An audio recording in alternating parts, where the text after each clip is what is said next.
ओम नमः शिवाय। दोस्तों, शिवलिंग पर चढ़ा हुआ जल पीने से कुछ ऐसी घटना घटित होगी जिसका अंदाजा लगाना भी लगभग ना के बराबर है। गुरु परंपरा से प्राप्त जो ज्ञान हम आज आपको बताने जा रहे हैं वो सच्ची घटना पर आधारित है। अगर आप जानना चाहते हैं शिवलिंग पर चढ़ा हुआ जल पीने से क्या होता है तो वीडियो को अंत तक जरूर देखिएगा। आप भी हो जाएंगे हक्का बक्का। भयंकर चमत्कार देख आपकी आंखें फटी की फटी रह जाएंगी। दोस्तों, शिवलिंग पर किस प्रकार से पानी चढ़ाया जाए और इसे किस प्रकार से पिया जाए, इसके पीने के फायदे, घर में छिड़कने के फायदे, घर में रखने के फायदे और इसके नियम एवं सावधानी के बारे में बताऊंगा। दोस्तों, ये जानकारी इतनी खूबसूरत है कि शायद ही कोई आपको बताएगा। आपके पास जितनी भी दौलत हो, ये जानकारी पाने के लिए उस दौलत को लगा देना, फिर भी ये फ्री की जानकारी आपको कोई नहीं बताएगा।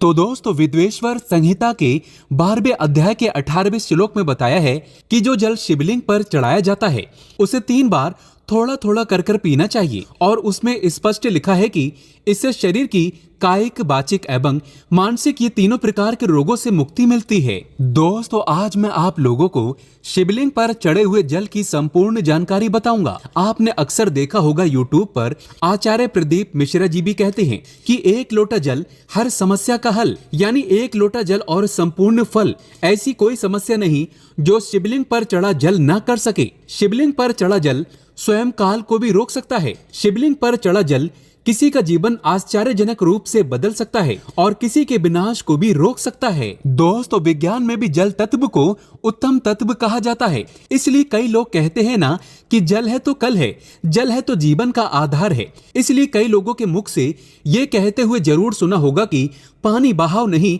पानी बचाओ। तो दोस्तों, भगवान भोलेनाथ को अपने कष्ट निवारण हेतु हम सब इसमें जल चढ़ाते हैं, लेकिन उस जल का प्रसाद लेना ही भूल जाते हैं।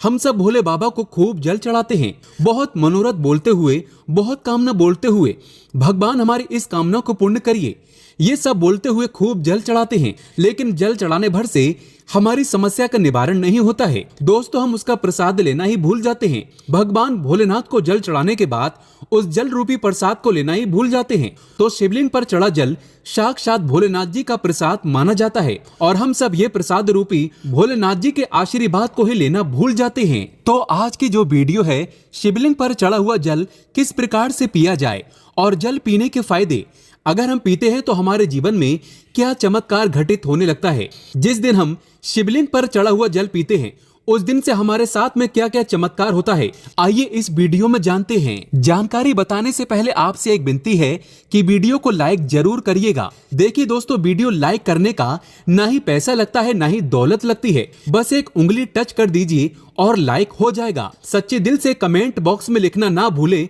हर हर महादेव, ओम नमः शिवाय। मात्र भोलेनाथ का नाम लिखने से ही शिवलिंग पर 1 लोटा जल अर्पित करना माना जाता है। तो आइए बढ़ते हैं वीडियो में। दोस्तों, सर्वप्रथम तो मैं आप लोगों को जल पीने के प्रयोग बताऊंगा, इसके बाद छिड़कने और रखने का प्रयोग बताऊंगा। आपको बता दें, शिवलिंग पर चढ़ा जल हमारे घर में भी पिया जाता है और भगवान शिव की कृपा से आज हम संपूर्ण और धन से परिपूर्ण हैं, सभी बीमारियों से दूर रहते हैं। तो जल पीने का प्रयोग कुछ इस प्रकार से है। शिवलिंग पर चढ़े हुए जल को पीने से आरोग्य की प्राप्ति होती है। आरोग्य अर्थात आप बीमार नहीं पड़ते हैं। इसको पीने से काफी लंबे समय तक बुखार नहीं आता। बुखार सीधे आता है तो 5-10 सालों के बाद आता है। जो लोग वायु परिवर्तन होते ही अर्थात जैसे ही मौसम में बदलाव आते हैं तो बहुत सारे ऐसे लोग होते हैं जो कि निरंतर बीमार पड़ते हैं, तो उनके लिए रामबाण साबित होता है। शिवलिंग पर चढ़े हुए जल को आप पीते हैं तो हमेशा आरोग्य रहेंगे। और एक खास बात, अगर आप लोग डेली शिवलिंग पर जल नहीं चढ़ा पाते हैं तो किसी भी समय में जल चढ़ाएं, कोई बात नहीं। आप शिवलिंग पे चढ़े हुए जल को इकट्ठा करके किसी बड़े से बोतल में एकत्रित करके रख लीजिए और थोड़ा थोड़ा नित्य पीजिए। तो पीने से आपको आरोग्य की प्राप्ति होती है। यदि आपकी आंखों में बार बार कीचड़ आ जाती है, धुंधलापन सा आ जाता है, चश्मा लग गया है, दिखाई कम पड़ता है, सुबह उठते समय आंखों में दर्द होता है, जलन होती है, तो ऐसे में शिवलिंग पर चढ़े जल से चेहरा धोने से, आंखों पर जल छिड़कने से समस्त बीमारियां, रोग दूर हो जाते हैं। दोस्तों, मेरी आंखें भी जब खराब हो जाती हैं तो मैं भी इसी जल से अपनी आंखों को धो लेता हूँ, तो समस्त आंखों के रोग दूर हो जाते हैं और आंखों की रोशनी भी फर्राटेदार तेज हो जाती है, बढ़ जाती है। दोस्तों, शिवलिंग पर चढ़ा हुआ जल पीने से भाग्य बलवान होता है। अर्थात अगर आपका दुर्भाग्य आपका पीछा नहीं छोड़ रहा है तो शिवलिंग पर चढ़ा हुआ जल पीजिए। आपका भाग्य बलवान होगा और आपका दुर्भाग्य आपसे कोसों दूर भागेगा। अगर किसी भी प्रकार का ग्रह दोष बाधा आपको सता रही है, आपको समझ में नहीं आ रहा, जिसके कारण आपकी आध्यात्मिक उन्नति रुक चुकी है, आप आगे नहीं बढ़ पा रहे हैं या फिर सफलता की ओर जैसे ही कदम रखते हैं किसी भी प्रकार की विघ्न बाधा परेशानी आपके जीवन में आ जाती है, तो ये सब नवग्रह के कारण होता है और अपने पूर्वकृत कुछ कर्मों के कारण होता है। तो ग्रह दोष एवं समस्त प्रकार की बाधा से बचने के लिए शिवलिंग पर चढ़े हुए जल को नित्य पीजिए। आपकी कैसी भी ग्रह नक्षत्र की पीड़ा आपको सता रही है वो जड़ से समाप्त हो जाएगी। दोस्तों, शिवलिंग पर चढ़ा हुआ जल पीने से शरीर का पुनः कायाकल्प होता है, अर्थात जैसे कि आपके शरीर में बुढ़ापा आ चुका है, आपके शरीर में ताकत नहीं बनती, आपके शरीर में जोश नहीं है, आपके शरीर में वो पुनः शक्ति नहीं है जो कि पहले थी। तो अगर आप भी पुनः अपने शरीर का कायाकल्प करना चाहते हैं, अपने शरीर में नई ताकत लाना चाहते हैं, नई ऊर्जा का एहसास करना चाहते हैं, तो शिवलिंग पर चढ़े हुए जल को पीना शुरू कर दीजिए। आपके शरीर में पुनः नई ताकत आएगी। अगर आपके द्वारा किसी भी प्रकार के पूर्वकृत पाप हो गए हैं जिससे आप पश्चाताप के रूप में आप उन पापों से मुक्ति पाना चाहते हैं, तो नित्य शिवलिंग पर जल चढ़ाइए और उस जल को पीना शुरू कर दीजिए। बीच में गैप हो जाता है तो आप एक काम करना, शिवलिंग पर चढ़े हुए जल को इकट्ठा करके किसी पात्र में रख लेना और इसे पी सकते हैं। तो इससे पाप का भी नाश होता है, पाप का शमन होता है। दोस्तों, अगर आप किसी मंत्र को सिद्ध करना चाहते हैं और आपको ईश्वर से वार्तालाप करनी हो, तब ऐसे समय में शिवलिंग पर चढ़े हुए जल को पीने से और नित्य एक माला ओम नमः शिवाय का जप करने से सिद्धि की प्राप्ति हो जाती है। आपको बुरे से बुरे, अच्छे से अच्छे संकट का शुभ समय का पहले से ही आभास हो जाएगा। आपको ढेर सारा लाभ मिलता है। अब आइए जानते हैं कि शिवलिंग पर चढ़े हुए जल को घर में छिड़कने से क्या होता है। ये जानना भी है जरूरी।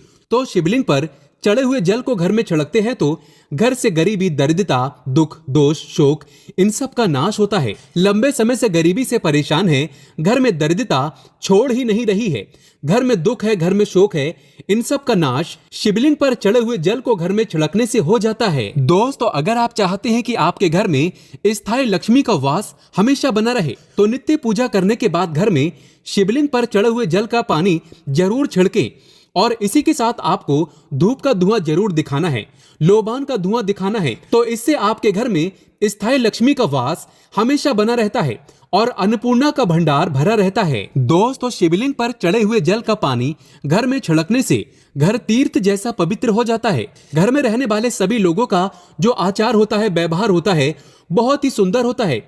सोचने समझने की क्षमता भी और लोगों की तुलना में 1000 गुना ज्यादा वृद्धि होती है, बढ़ती जाती है और आपके घर में हमेशा एकता बनी रहती है। किसी भी प्रकार की लड़ाई झगड़ा आपके घर में कभी नहीं होता है। दोस्तों, मैं ईश्वर की सौगंध खाता हूँ, जो लोग जरा सा भी इस्माइल फैमिली चैनल पर भरोसा रखते हैं, विश्वास रखते हैं, तो आप नित्य शिवलिंग पर चढ़े हुए पानी का छिड़काव करें। आपके घर का वातावरण पवित्र रहेगा और शिवलिंग पर चढ़ा हुआ पानी जिस घर में छिड़का जाता है वो घर तीर्थ जैसा हो जाता है। उस घर में साक्षात लक्ष्मी नारायण वास करते हैं। समस्त तीर्थ एवं देवी देवता गण वहां पर वास करते हैं और आपके घर में सुख शांति का हमेशा वास बना रहता है। घर का वास्तु दोष समाप्त हो जाता है शिवलिंग पर चढ़े हुए जल को छिड़कने से। यदि अगर आपको लगता है कि आपके घर में धन नहीं रुकता है या फिर आपके घर में नाना प्रकार के भयंकर दोष, पितृदोष, नजर दोष, शनि दोष, काल सर्प दोष, मंगल दोष होना शुरू हो चुके हैं, जैसे अचानक से घर में आग लग जाना, कई प्रकार की ऐसी जो क्रियाएं हैं जो घर में वास्तु दोष लगने के कारण होती हैं, तो घर में जितना जल्दी हो सके, चाहे कुछ भी हो जाए, आग लगे सारे उपायों को, तब आप बिना देरी करे शिवलिंग पर चढ़े हुए जल को छिड़कना शुरू कर दीजिए। घर के सारे वास्तु दोष अपने आप समाप्त हो जाएंगे। दोस्तों, ये सभी दोष घर में तब उत्पन्न होते हैं जब घर में काल का वास हो जाता है और जो महाकाल का भक्त हो तो काल भी उसका क्या करेगा। जिस घर में शिवलिंग पर चढ़ा जल का छिड़काव होता है उस घर से काल भी जाने से थर थर कांपता है, उसमें प्रवेश भी नहीं करता, क्योंकि साक्षात उस घर की रक्षा स्वयं शिव के गण करते हैं। आपके घर की डोर और आपके जीवन की डोर शिव के हाथों में आ जाती है। अब आप बस धन कमाएं और पूजा भक्ति में लग जाएं। आपका बाल बाका भी नहीं होगा, बल्कि आपका कल्याण ही होगा। दोस्तों, यदि घर पर अगर गंदी दृष्टि किसी की लग गई है, गंदी नजर लग गई है, बद्दुआ लग गई है, काला जादू लग गया है, तो आप अभी से अपने घर को बचाना चाहते हैं तो शिवलिंग पर चढ़े हुए जल का छिड़काव आप अपने घर में करें और एक छोटी सी बोतल में, छोटी सी एक सीसी में शिवलिंग के चढ़े हुए जल को इकट्ठा कर लीजिए और घर के मुख्य द्वार पर लाल कपड़े के माध्यम से बांध करके टांग दीजिए।